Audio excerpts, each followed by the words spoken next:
This is the Benchwarmers Trivia Podcast. We have assembled the world's finest sports and trivia dorks to prove once and for all that we are just as bad at this as we were at sports. Welcome, everyone, to the Benchwarmers Trivia Podcast, sports trivia for those of us who rode the pine. This is episode 237, and it is an all-benchwarmer affair tonight. We are pitting the teams of David Lux and Scott Grimes against Eric Walling and Matt Doherty. Let's hear from Matt. Let's hear from you first. How you doing? Great. And anything new? I know. Just get it out of the way. Life of the party right off the bat. Sure. I'm okay. Still recovering, and probably by the time this comes out, I'll still be recovering. Who knows? Whatever. It's yeah. So I am bummed when the Packers lost last night, but I'm happy that I feel like I love the fact that all the NFC North teams are completely and totally pissed that we may have actually found another franchise quarterback. That would be awesome. So just to annoy the crap out of Bears and Vikings and Lions fans forever. That's the goal. And Eric, how you doing? And what's your team name tonight? Doing well. It's been a crazy busy few weeks. I'm in a weird fan space because, as those who have been in the BTP chat know, us Cowboys fans are a self-loathing bunch, and we can almost kind of get excited right now because they're playing well. But yet we're not going to get excited because that's very anti me and Eid, I guess. So, yeah, I still don't think we'll ever get him to admit Dak's a good quarterback. But I was going to say, what happens if Dak wins the MVP? I don't know. The voters are idiots. Yeah, all the voters. Yeah. Look, we're in unprecedented times here, guys. We're going to have to acknowledge it at some point. It's not going to happen this season, obviously, but that'd be an amazing season if both Josh Allen and Dak tied for the MVP. Watch Eric eat smoke come out of his ears. He would just jump into Niagara Falls. So yeah, and speaking of busy and recovering and stuff, I know we are easily the top two OT hosts of the Benchwarmers Trivia Podcast, and it has been crazy for the both of us between my kids' stuff going on and Matt is still recovering, and so we do really appreciate all of the fans of the OT, and we want to remind everyone. And so our team name today is Listen to the OT when we get a chance to record them. All right. And always good advice. Just like avoid the clap, Jimmy Dugan. Listen to the OT when we get a chance to record them. And David, how are you?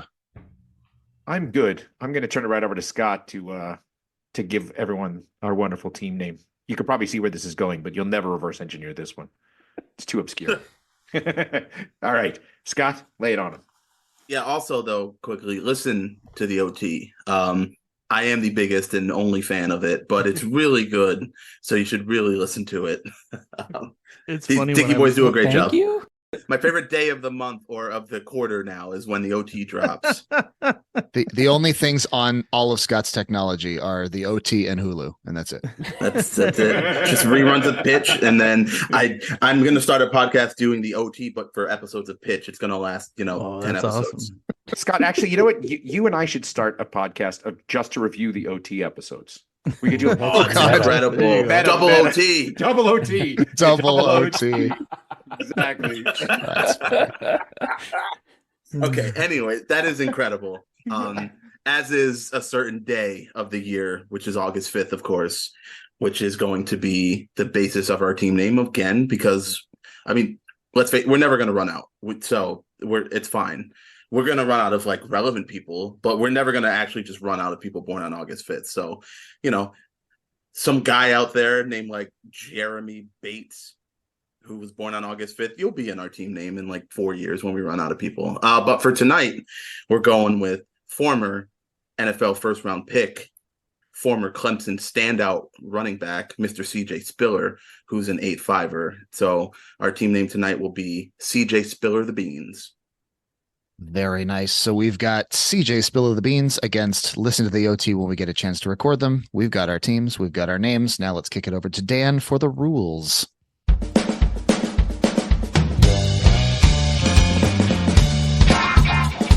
game will consist of 4 quarters of play, each with different trivia style. The styles of quarters 1 through 3 will change from show to show, and I will explain them as we go along. Like any good sporting event, we will have a halftime show after the second quarter with entertainment questions. And in the fourth quarter, our teams will wager from their points accumulated to see who are today's clipboard captains, to be honored like the true benchwarmers they are. All right, let's get this game underway.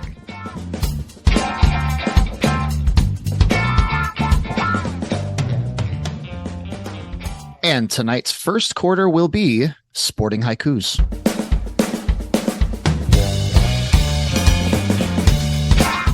Sporting Haikus.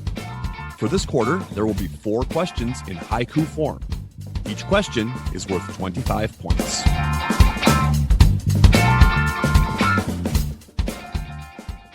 Did you hear that, Josh? This is how a game should start. All right. Question number 1 in Sporting Haikus, and these do have a bit of a theme tonight. You'll pick up pretty quickly. Here we go. Question number 1. Another nickname for this quarterback could be the Crimson Musket. We'll check in. Okay. Listen to the OT when we have a chance to record them as checked in. CJ Spill of the Beans, talk it out. I was initially like, is Crimson a reference to Crimson Tide? Oh, Right, but I guess it there's could be. But I went. But they don't have good quarterbacks. So so that's why I went straight to the Harvard Crimson. Yeah. So that would lead me to Ryan Fitzpatrick. Do the Harvard Crimson have more NFL quarterbacks with relevancy and success than Alabama? It's pretty close when you think about it, because this isn't.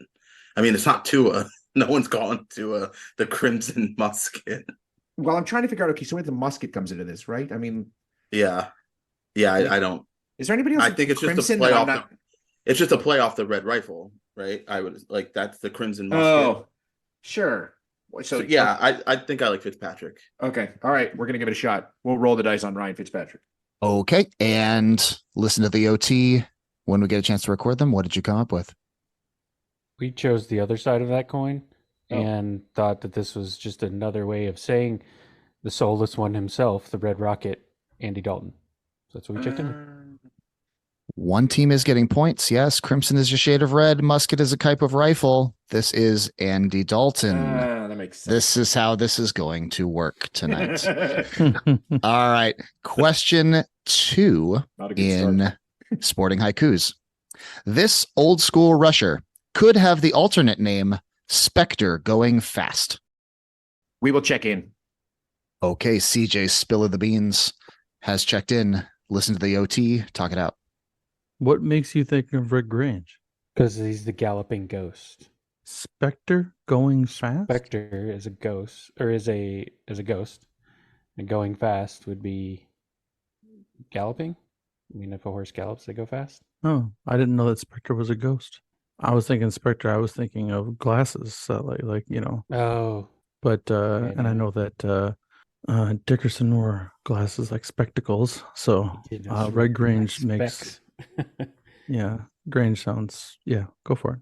Okay, all right. We'll check in with the galloping ghost, Red Grange. And CJ Spill of the Beans. What did you have? It's funny, Matt. As soon as you said something about running backs that wear glasses, I don't know if you remember this guy named Chuck Muncie. He's the first guy that occurred to me. You remember that guy? California Golden Bears legend, Chuck Muncie. There you go. Anyway, I have his autograph at the house somewhere. Very nice. We checked in with Red Grange also. Both teams getting points. It is the galloping ghost himself, Red Grange. Question number 3 in Sporting Haikus. He's a running back, and in other words, he's called Jay, Daryl, and Rev. We're going to check in. Okay. Listen to the OT has checked in. CJ Spill of the Beans. Talk it out. Should we change our name to Listen to the Double OT? Or Coming Soon? This is McCaffrey, right? Run CMC. Yeah. We're going to check in with Christian McCaffrey. And listen to the OT. What'd you have? Well, first off, that's Run DMC. Obviously. Run DMC. Oh, Darren McFadden. And that's what we checked in with. Oh. One team is getting points. Yes, Run DMC is Darren McFadden. CMC Music Factory. That would have been Christian McCaffrey. Nice. All right. The final question in Sporting Haikus. Question 4. This defensive end, if he played now, might be called General Austin. We're going to go ahead and check in.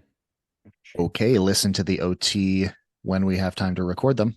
Has checked in. CJ Spill of the Beans. Feel free to talk it out. We're getting nowhere because Nothing. both of them are because we went to Stone Cold Steve Austin. I went to Steve Austin from the $6 Million Man because I was trying to think of other famous Austins. And then we were trying to think of somebody that went to University of Texas. And General is just like, maybe he's been promoted. Maybe he was the sergeant of something. Maybe he was Right, major right. something. Is there a guy named Sarge? Yeah, was there a guy like Sergeant? Then there's like the word Austin, which I think means great or something like that. It means something. It's in that category, but then that's so general. General great. Like I got nothing. Lowercase G general. I think we Yeah, just yeah. check in with like pick your favorite defensive end. Reggie White. For the record, that's David's favorite. I didn't. I mean, somebody who could this. It has to be. It's obviously a retired defensive end, right? So Yes. take your pick. Bruce Smith, Reggie White. Who are the other random guys you threw out there? Like I Deacon. don't know. How about Deacon Jones? I like him. But I don't know. What? Don't you but- try to back into it. You guys check in. We got told to stop. I think we go with Reggie White because at least All right, Reggie White. All right, Reggie White. And listen to the OT. What did you say? When we think general, we think the word two. And when we think Austin, we think the word tall. So we said Ed, Too Tall Jones. Of course, it's natural. Natural. Can you see the fit? Okay, this is What gonna is be that funny. confused look on David's face? You know, we're just joking, David. No, Okay. we don't know. We don't know what the answer is. This was So- a creative punt. So both teams were very close to a correct answer for very different reasons. What if I told you that General Lloyd Austin is the current United States Secretary of Defense? Yeah, Would that help your answer any? Lloyd Austin. Which defensive end had the nickname Secretary of Defense? That would be Deacon Jones. Oh. Oh, he did. I never So- knew he was a Secretary of Defense. That's not David Luck said it out loud. If Listen to the OT had just checked in with Jones, they would have technically been right. But after all that, no points for anybody on that one.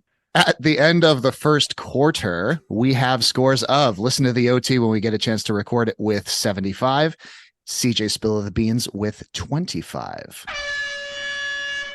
We wanted to let you know that we are on Patreon if you'd be interested in supporting us financially. Your contributions will be used to help us cover the costs that it takes to bring you the high-quality sports trivia that you have come to expect from us. There are also some great perks that come with the Patreon membership to the Benchwarmers Trivia Podcast, including bonus episodes and Benchwarmer swag. You can find us at patreon.com/benchwarmerstp. Thanks. That brings us to tonight's second quarter, which is the missing link. The Missing Link. This quarter will consist of 5 questions with theme-linked answers. The teams will attempt to answer the questions and guess the theme. Each question is worth 20 points. If a team checks in first via chat to the host with the correct theme before the 5th question, they will earn 100 points. The other team can still earn 50 points with the correct theme guess. If neither team has checked in with the correct theme before the 5th question, each team can earn 50 points with the correct answer to the theme after the 5th question. Goodness. No, I'm kidding. How dare you interject modern political trivia into the sports podcast, sir? See, this is why I'm here on the Benchwarmers Trivia Podcast. It is to drag you all kicking and screaming into non-sports trivia. Question number 1 in the missing link. He finished in the top 10 in MLB MVP voting for 5 different teams, but did not win an MVP in his 22-year career. 2024 marks the final year of Hall of Fame voting eligibility for this player. All right, we're going to check in. CJ Spill of the Beans has checked in. Listen to the OT, talk it out. When I think of a guy who's played for a bunch of different teams, has been consistently good for a very long career, and probably retired somewhere in the late 2000s, like 2008, 2009-ish. So if you do the reverse math, 2024, 10 years of eligibility, 5 years before he's eligible, that's 15 years. 2009 would have to have been the year that he retired, right? Yeah. So I'm thinking of Kenny Lofton, I think it fits the clues, and I think it's the first thing that popped into our heads. And I'm not. I know more about the front end of it than they tell. It's not Todd Helton, and we don't think it's Andrew Jones. The only other name that could be Billy Wagner. I don't think he paid 22 Billy years. Wagner? Jeez, Yeah. that's a name that I've heard before, but I can't think of Okay. a nondescript name. It's very general. Yeah, so I'm cool with Lofton. If you're cool with Lowercase g. Lofton. It's very admiral. All right, I'm good with Lofton. Let's do that. Okay. And CJ Spill of the Beans, what did you have?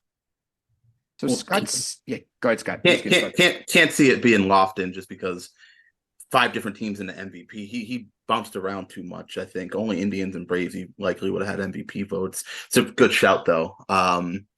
Immediately, whenever I think of a guy who was successful on multiple teams and unfortunately never won an MVP, although I still think he should have won it in 04. You can at me, Vladimir Guerrero. I this is going to upset some people, and I agree that I do believe that Ken Griffey Jr. has the sweetest swing in the history of baseball, but I think the GOAT batting stance is one of Mr. Gary Sheffield's, and we checked in with Gary Sheffield. Yeah, at first, I just want to say real quickly. At first, Scott threw that almost immediately, and I dismissed it because I said he definitely played for more than 5 teams, and then we realized, it says he was in the MVP top 10 for multiple teams, and he would be exactly the kind of character who would have. He definitely had the 20+ year career, and he was 88 to 2010 for sure. And because of the steroid question with him, that's why he never makes it in the ballot. But he had such amazing numbers, so yeah, that's why we went with Gary Sheffield. And I now that you say it, I remember hearing this just the other day when they were talking about stuff. So yeah, about Hall of Fame stuff. Well, here are the 5 MVP top 10s for this player. 1992, he finished 3rd in the voting as a Padre. 1996, finished 6th in the voting as a Florida Marlin. In 2000, as an LA Dodger, he finished 9th.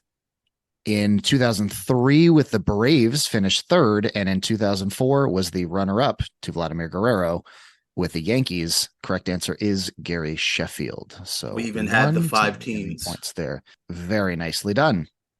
So our theme link answers so far: Gary Sheffield. Question We're gonna 2. submit our answer. It's gonna be people that Scott Grimes really likes. Well.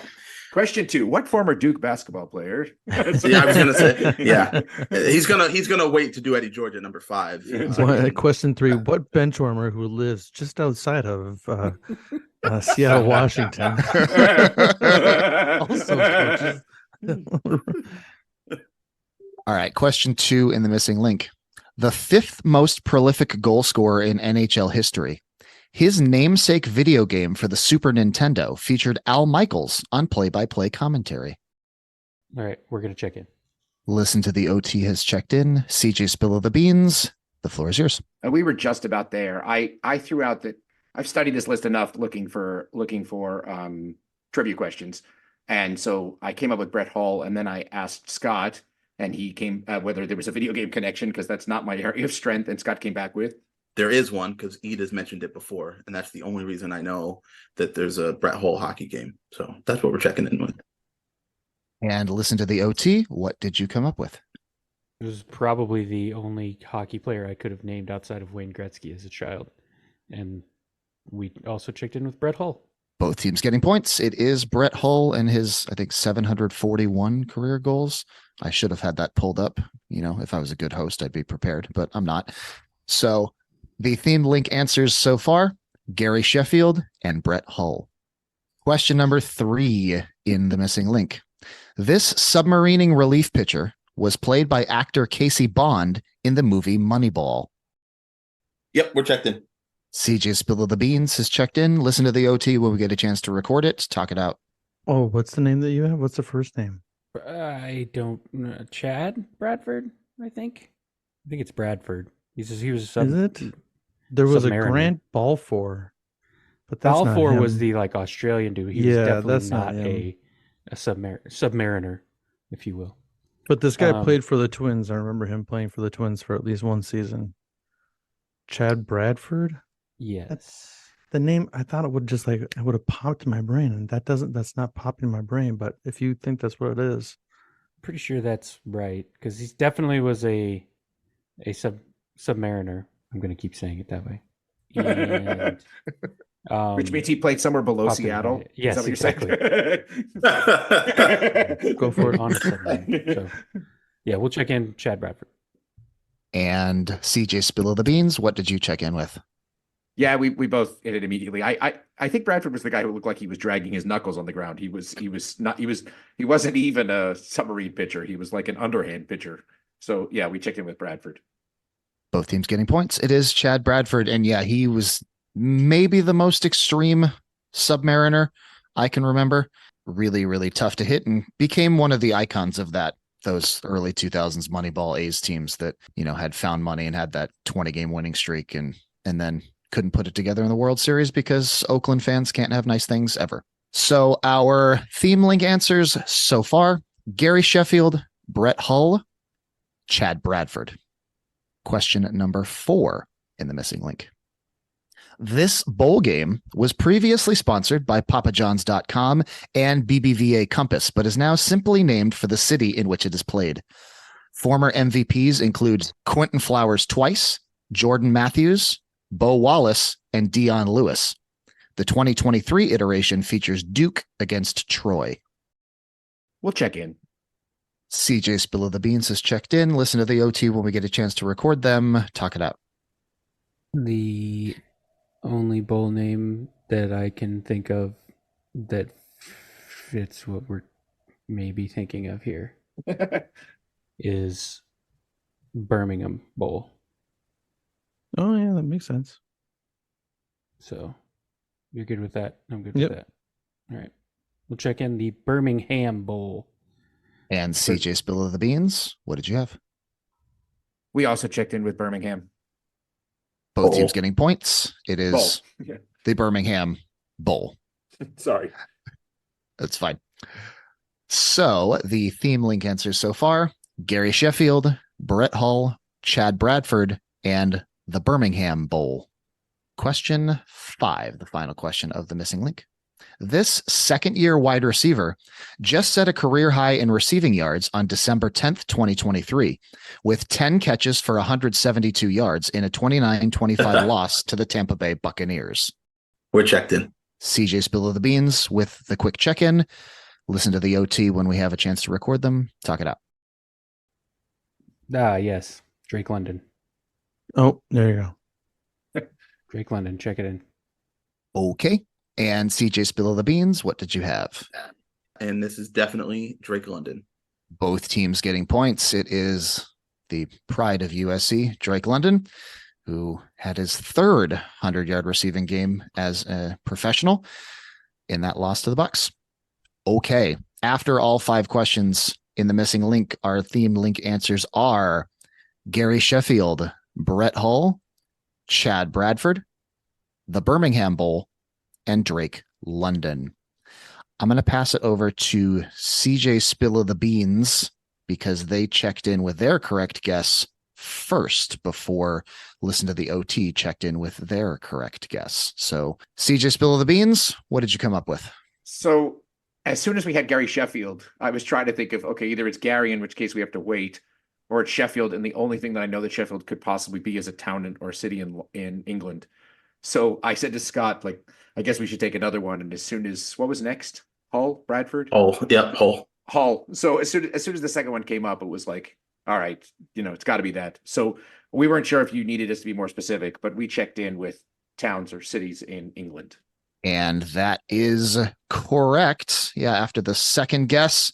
And then listen to the OT had it shortly after that, but both teams with the correct theme of English cities and, well, English geographical locations.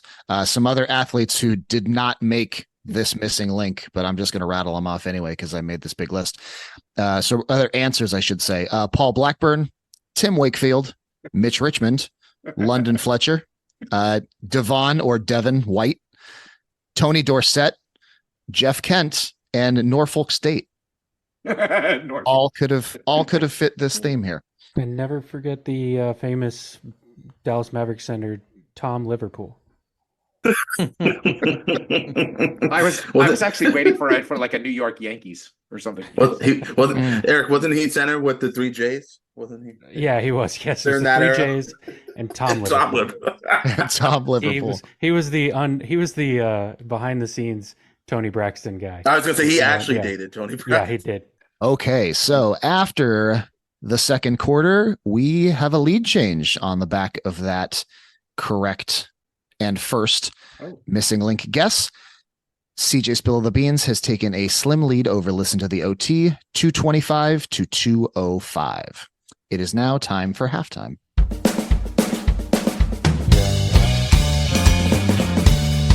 It is now time for the halftime show. There will be 3 entertainment questions pertaining to sports, with each question worth 25 points.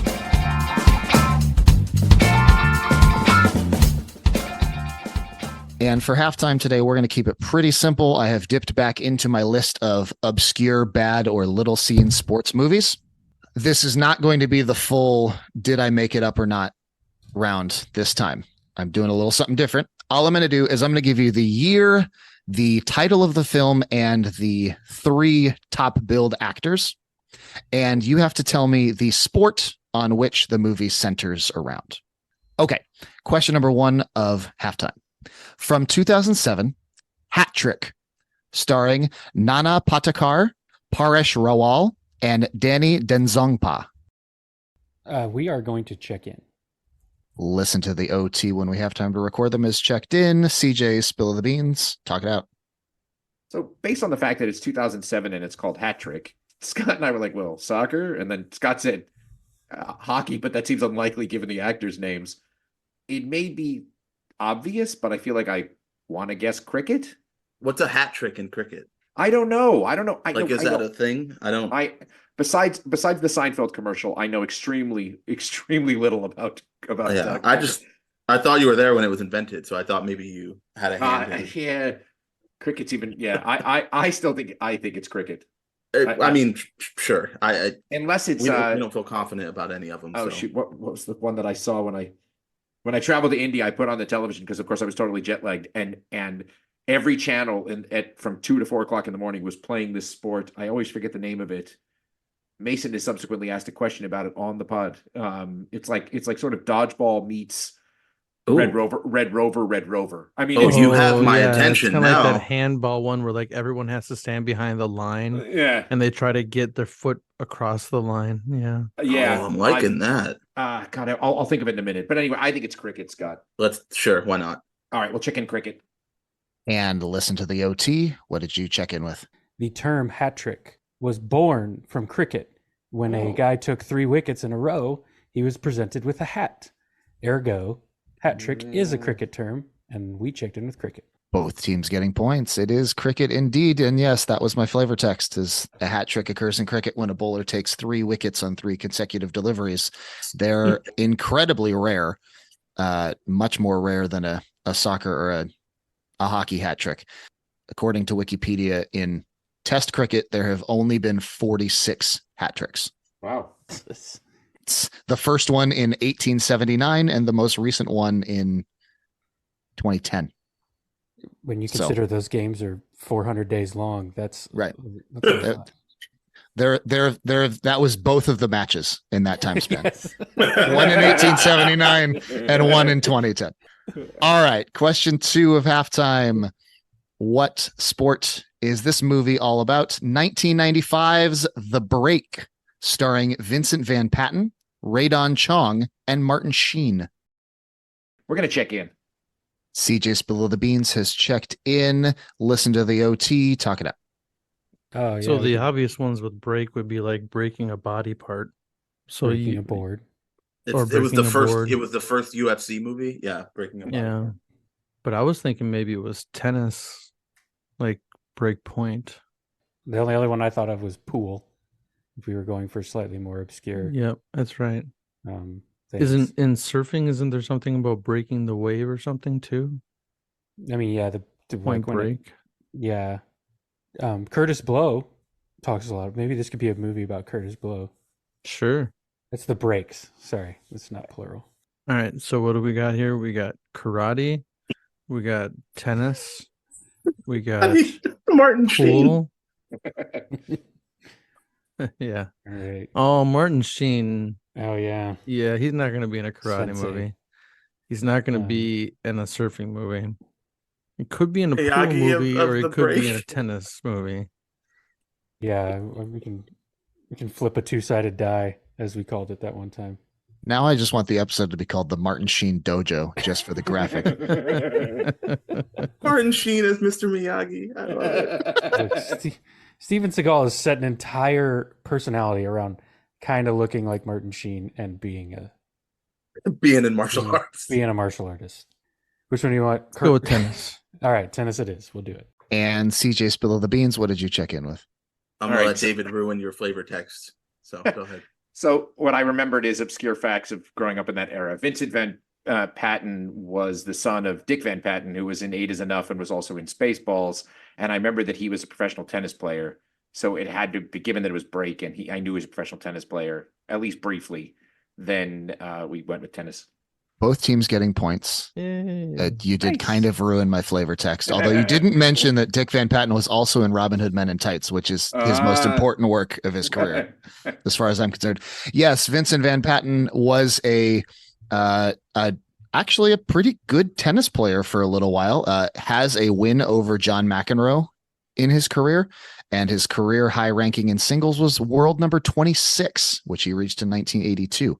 So no slouch. He was one of those, he could actually play a little bit. So, but yeah, both teams getting points on that one. Final question of halftime. What sport does this center around 2008's Impact Point, starring Brian Austin Green, Melissa Keller, and Joe Manganiello? Impact Point. That sounds like just a terrible wrestling pay-per-view. It does. That's true. Like, TNA Impact Point. TNA, yeah, like We're going to check in. CJ Spill of the Beans is checked in. Listen to the OT, talk it out. So I I don't know. have, You made a comment about it being beautiful people, and most likely people that did have a small amount of clothing on. So I said, could it be surfing? name me a Joe Manganiello vehicle where he has had a shirt for 100% of it. Legit, like I legit don't even have when a he clue. played the head coach of Kansas football. I That's- legit have no clue who Joe Manganiello is, so I don't know. Sure. These are two guys who have fumbled bags. It's like Correct. high-end bags Yes. here. So yeah, I'm thinking this is a shirts optional movie, which leads us to Sports that don't have Beaches. shirts on. So go. I like surfing. All I right, like let's your do idea it. of surfing. So let's do it. We're gonna check in with surfing. And CJ Spill of the Beans, what did you say? It's so funny how we had a similar We had the exact same logic, but for process. some reason We were like, they can't wear shirt. I was like, a shirtless Joe Manganiello seems like the plot of the movie. right. I said this, my head, I was thinking this is such a California thing because I can't get Brian Austin Green out of California. So we immediately went to volleyball, and then Scott threw out the shirtless angle. So we went to beach volleyball, and we never got in the water. So we never went to swimming or surfing or anything. We checked in with beach volleyball. Well, one team is going to get points. Oh, shoot. Let me read you from imdb.com the user submitted thank you to jhaley@hotmail.com, because it is very well written for this synopsis. After Kelly Reyes and her teammate lose a close semifinal match in the Association of Volleyball Professionals Championship, a print journalist, Holden Gregg, wants to interview her. He says that losers' comments are more interesting than winners. The interview leads to dinner and a night together. News comes that one of the women on the team that defeated Kelly has died in a hit-and-run accident. Kelly takes her place on the team that will play in the championship in 2 weeks. The police investigation into the hit and run discloses that Kelly may be in grave danger, and Holden may be not what he says he is. A murderer is out there waiting for the championship game. You know what? I wasn't going to watch it until you did that, and now I feel like I'm going to check it out. It sounds worth a listen. It's like Law and Order, but with beach volleyball. Check it out. Where are you going to check it out? This is streaming nowhere. You're going to have to go to Blockbuster to get this one. I'm Guarantee afraid. you, it's probably on IMDb. It's like a Yeah. That's true.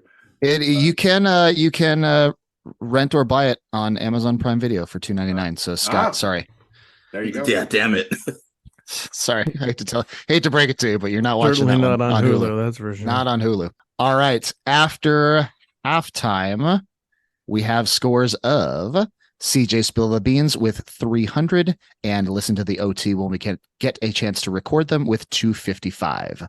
On to the second half. Tonight's third quarter will be Lucky 7.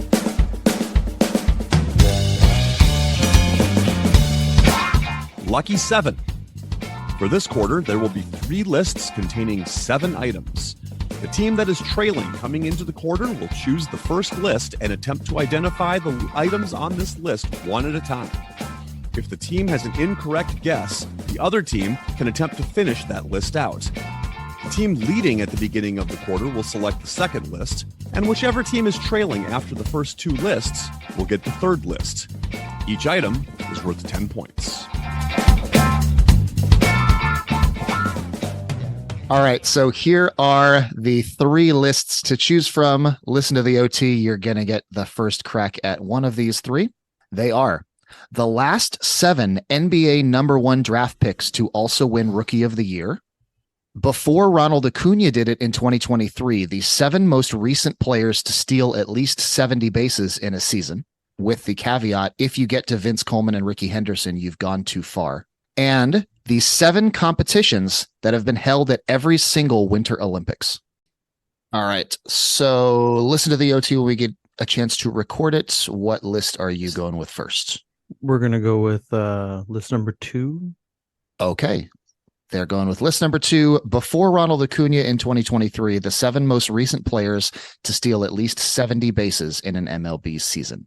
If you get to Vince Coleman and Ricky Henderson, you've gone too far. We're ready to check in there, Matt. We're ready to check in. Okay. Listen to the OT when we get a chance to record them has checked in with their list of, before Ronald Acuna doing it in 2023, the 7 most recent players to steal at least 70 bases in an MLB season. Whenever you're ready, give them to me one by one. We'll go with Jose Reyes first. Jose Reyes is on the list. He stole 78 bases in 2007. We'll go with Podsednik. Scott Podsednik is on the list, stole 70 bases in 2004 with Milwaukee. Jacoby Ellsbury. Jacoby Ellsbury stole 70 bases with Boston in 2009. And Womack. Tony Womack stole 72 bases with Arizona in 1999. Kenny Lofton. Now's the time for Kenny Lofton is the correct answer. Stole 75 bases with Cleveland in 96 and also stole 70 in 93. And I think with Montreal, right? He would have done this. Marquise Grissom, right? Marquise Grissom is on the list. Stole 78 bases with Montreal in 1992. Also stole 76 in 91. Now is when we need to flip a two-sided dice because we are between 2 names and we will not.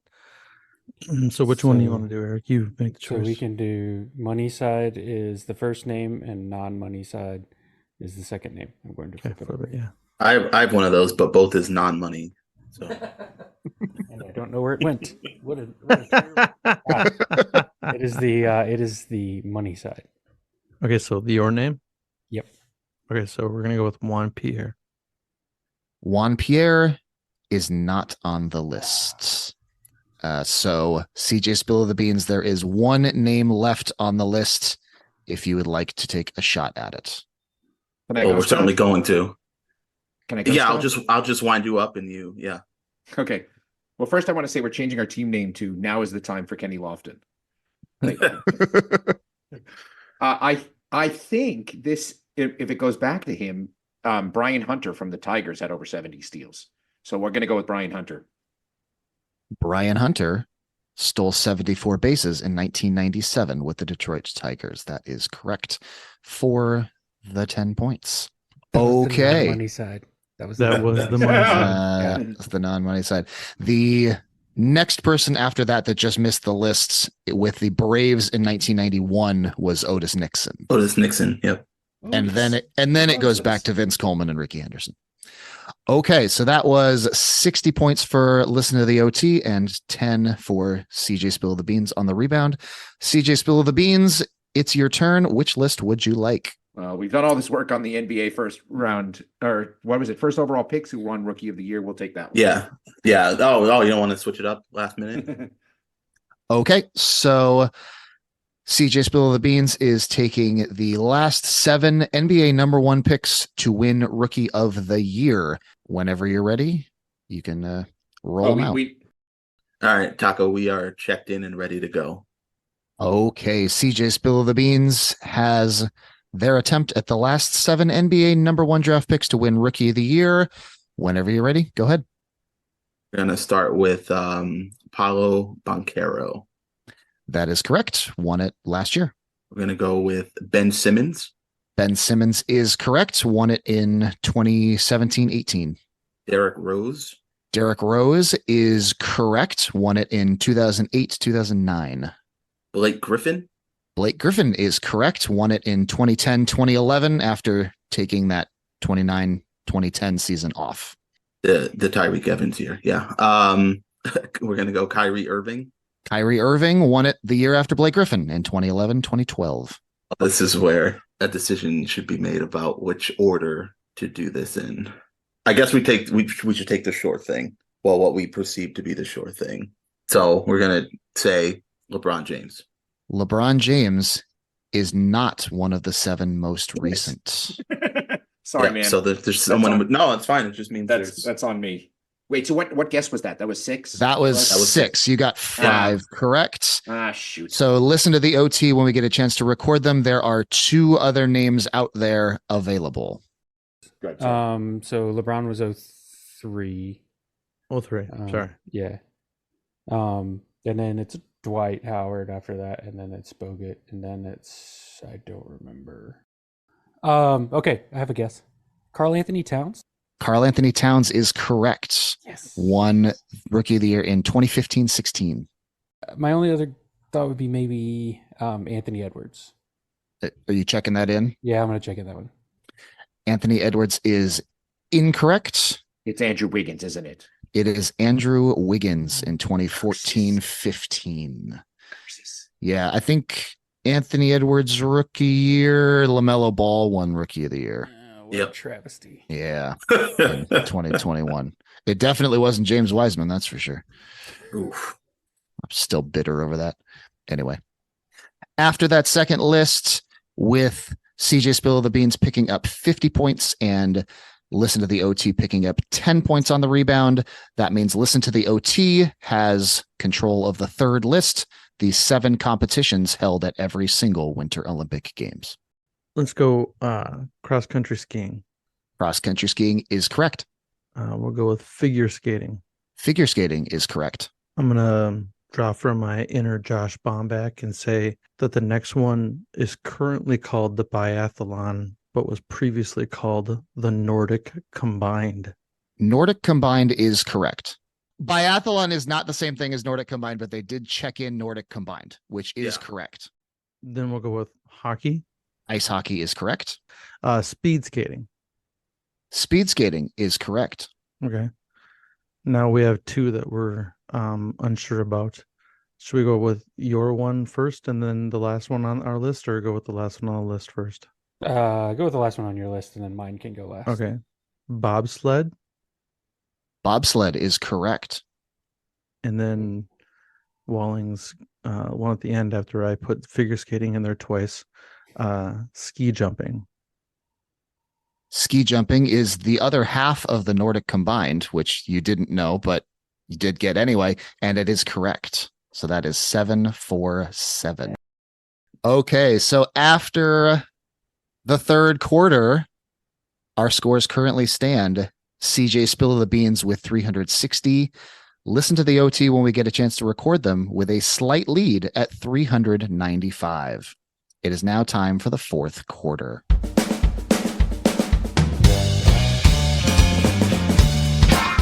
The fourth quarter, known as Put Your Fours Up. This quarter consists of 4 categorized questions that teams will wager up to 100 points each, not to exceed their current point total.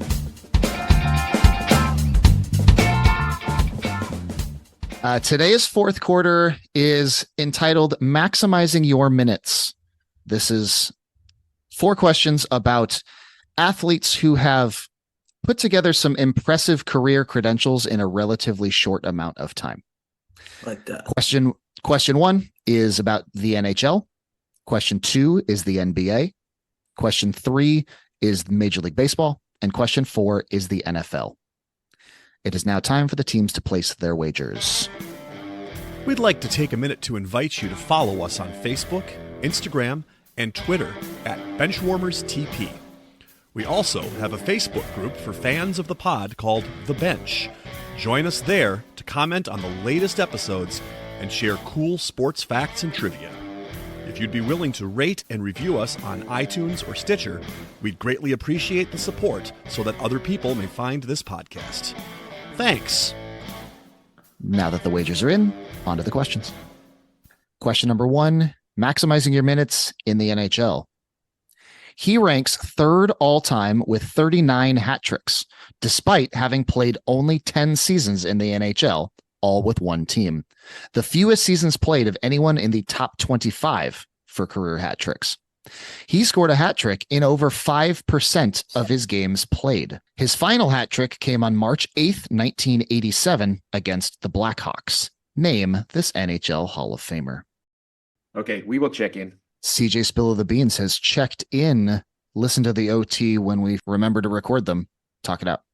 One point very early in this, I wrote a question about this list, and I have slept so many times. There's been at least one cricket game, like test match, since then.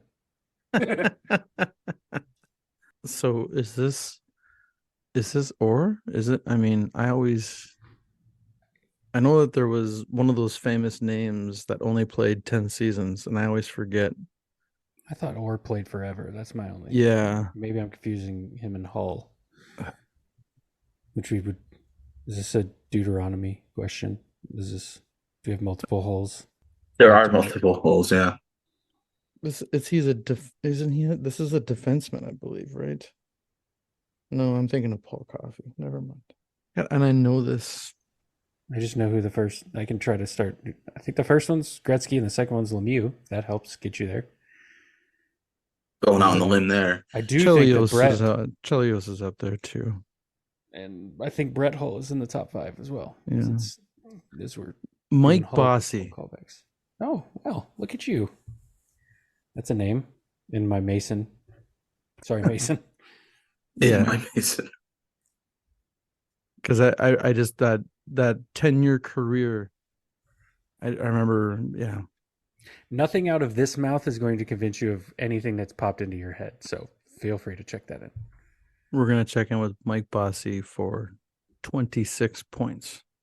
Okay. And CJ Spill of the Beans, what did you check in with? Absolutely, Mike. Who's the bossy?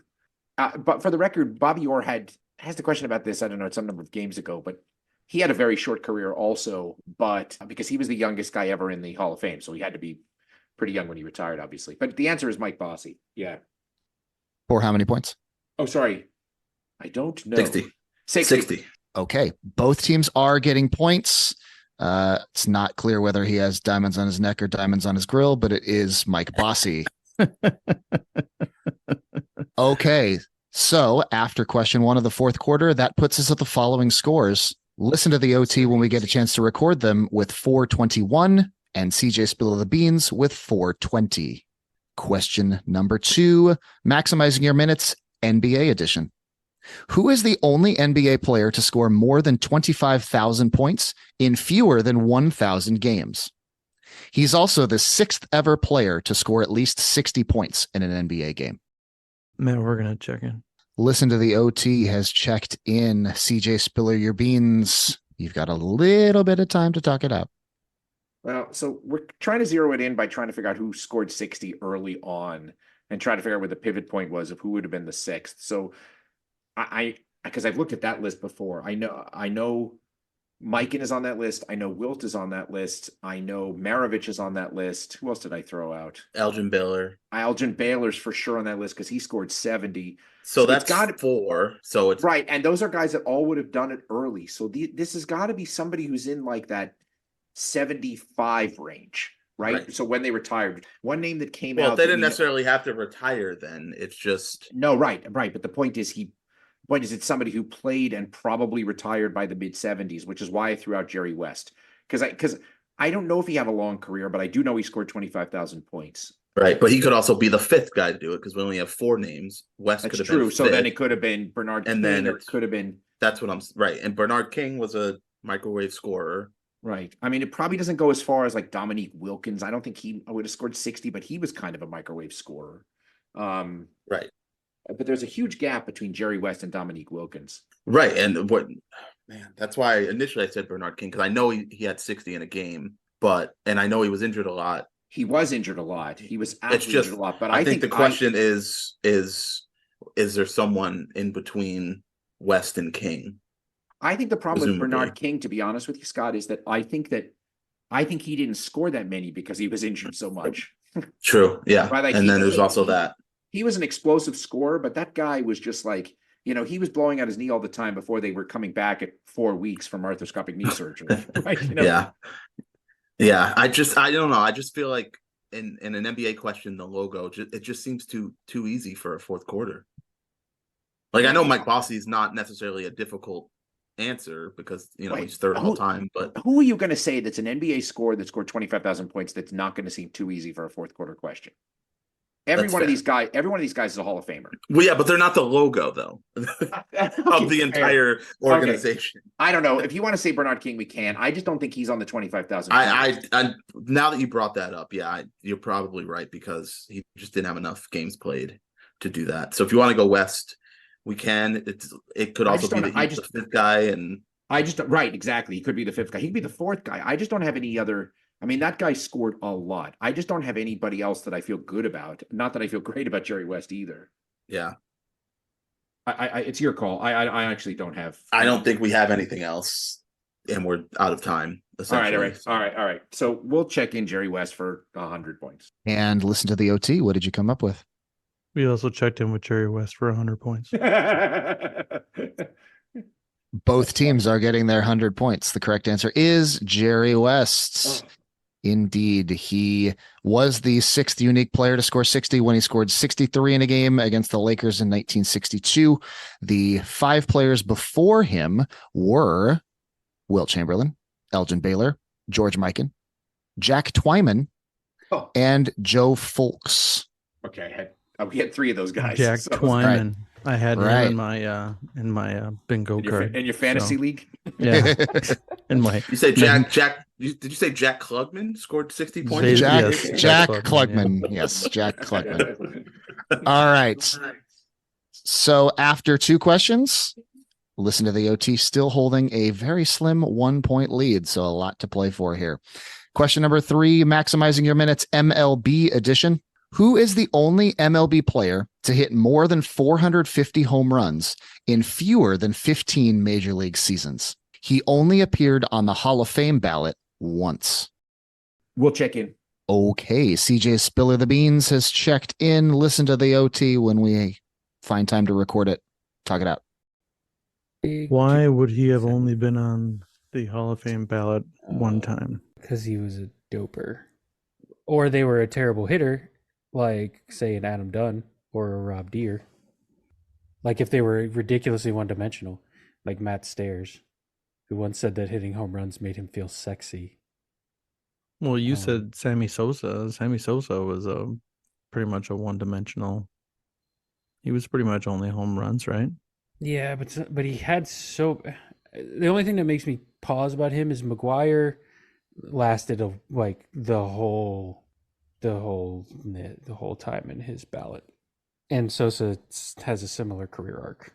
I don't think that Okay, Sammy well, Sosa not and Mark arc. McGuire are similar. I think Sammy Sosa is like all those people that sit there and talk about the Hall of Very Good, but I don't know that Sammy Sosa is a Hall of Famer. I mean, the dude had 60 home runs like 4 years in a row and never won a home run title. Yeah, people forget he was also a prolific base stealer before all that stuff, and he had a rocket of an arm in right field as well. Are you helping them or trying to distract them? Oh, I'm just trying to say Sammy Sosa is better than I think Doherty's giving him credit for. And I think overall as a player, he's better than McGuire, who And just hit now- home runs and didn't play defense. Adam Dunn does kind of spring out to me as somebody who hit a ton of home runs, maybe didn't play for a significantly long amount of time, and has zero case for the Hall of Fame outside of like the fact that he hit a bunch of home runs. Okay. So if you like that, that's the name that I kind of like. I have nothing on this. So All right. Well, then let's do Adam Dunn for 100 points. And CJ Spiller the Beans, what did you come up with? Adam Dunn for 100 points. Both teams are getting their points. It is the big donkey himself, Adam Dunn, 462 career home runs that got him a grand total of 1 Hall of Fame votes or vote. And he was dropped from the ballot with his 1 vote. The same number of votes that year as Raul Ibanez, Brad Penny, and JJ Putz. I mean, 462 home runs, just as good as JJ Putz. JJ Putz had multiple 30 save seasons, guys. Come on. Yep. And fewer Hall of Fame votes than Cliff Lee or Eric Chavez. My other flavor text on this is the only other players with fewer than 15 seasons and more than 400 home runs are Mark Teixeira and Giancarlo Stanton. They didn't hit Makes the 450 mark, but they got close. Okay, going into the last question, listen to the OT, still with a 1-point lead. It all comes down to this. Maximizing your minutes, NFL edition. Who is the only NFL player in the top 10 in career sacks who played fewer than 200 games? He's also one of 12 players to officially have a 20-sack season, accomplishing the feat in 2008. We're going to check in.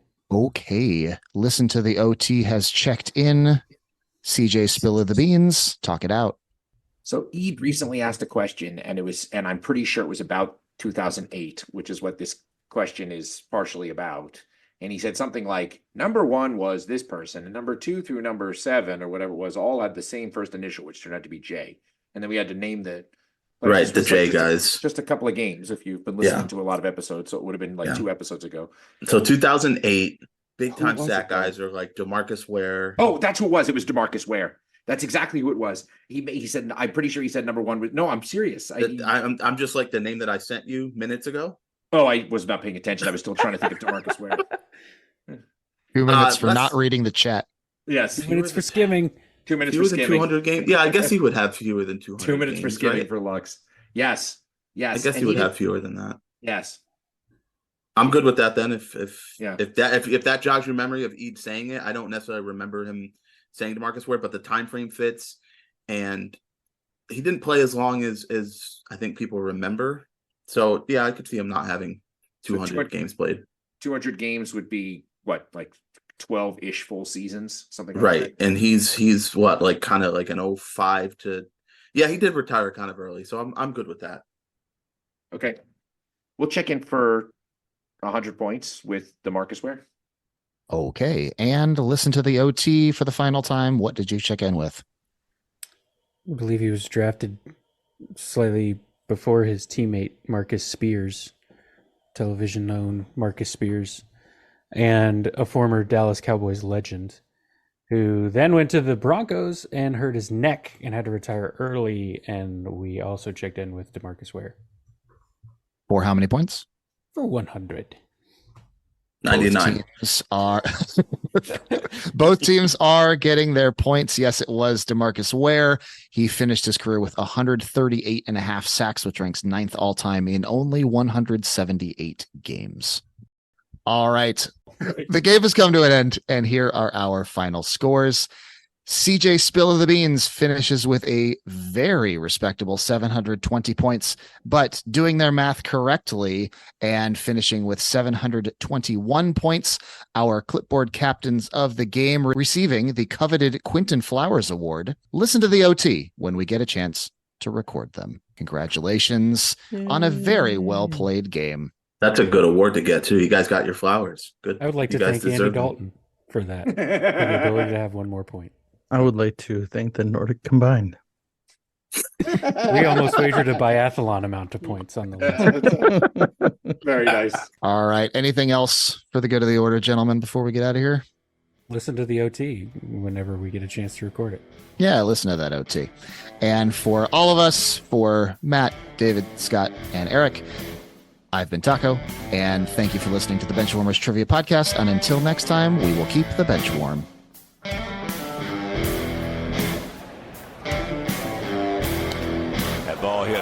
indeed. Stretch. Get on back there. They look up. You can put it on the board. Yes. Into deep left center for Mitchell. And we'll see you tomorrow night. That great music you're listening to is by Justin Nozick. Thanks to him for producing that music for us. You've been listening to the Benchwarmers Trivia Podcast. Make sure to check us out on all of our social media. We are at BenchwarmersTP.